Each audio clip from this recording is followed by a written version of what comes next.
facile d'obtenir de nouveaux pièges, les acidies sont parfaites. Or, en appartement, c'est beaucoup plus compliqué, quoi.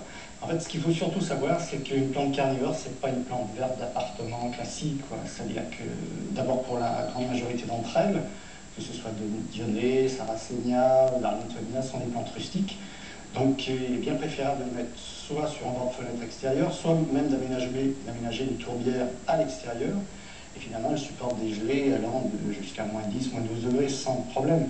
Au-delà, on peut toujours protéger sa tourbière, quoi. Mais il faut savoir que ce n'est pas une plante à poser sur une table de séjour, quoi. Ça, c'est clair, ça ne tient pas dans ces conditions. Et est-ce qu'il faut leur apporter de l'engrais ou de nourriture quelconque? Non, non, l'engrais, c'est absolument pas nécessaire. Ce qu'il faut, c'est leur amener par contre des substrats style tourbe, sable siliceux, la vermiculite, des choses comme ça.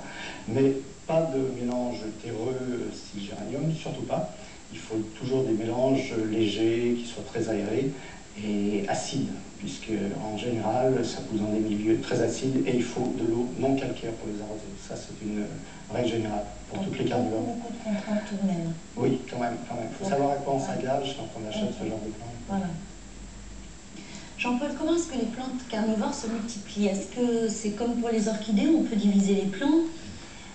Oui, mais pour ce qui est des plantes carnivores, finalement, elles ne se différencient pas tellement des autres plantes. C'est-à-dire qu'on peut utiliser aussi bien le bouturage, la division de touffes, les semis. Donc ça, elles ne se différencient pas à ce niveau-là. Donc on peut très bien, comme par exemple sur Spiene nepenthes, là, qui est la fructification est mûre. Donc là, on peut récupérer les graines, faire des semis. Alors c'est quand même relativement long, puisque vous voyez, là, ce sont des semis qui ont au moins 2 ans d'âge, et finalement les plantes sont relativement petites encore. Hein. Et tout de suite, elles fabriquent une petite voilà, gourde. tout de suite, comme les Dionnées, même si elles ont 2-3 mm, elles ont déjà des pièges qui se forment. Et est-ce que par bouturage, on peut aussi... Oui, oui, par bouturage, nepenthes fonctionne relativement bien et c'est souvent plus facile parce qu'en fait, pour avoir la reproduction, c'est Dieu, il faut un pied mâle, un pied femelle, fleurir au même moment, donc ça c'est relativement compliqué à obtenir.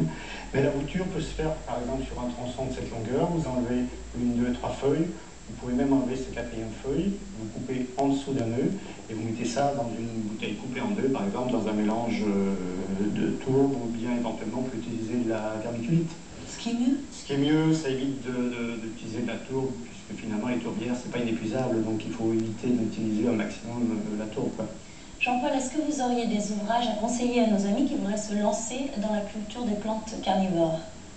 J'aurais plutôt un auteur à vous conseiller, Jean-Jacques Labatte, qui est un peu incontournable dans le milieu des plantes carnivores et qui a participé et puis a écrit plusieurs ouvrages, quoi. Alors vous êtes modeste parce que j'avais quand même repéré moi de mon côté Nature et culture des plantes carnivores que vous avez coécrit aux éditions Edisud.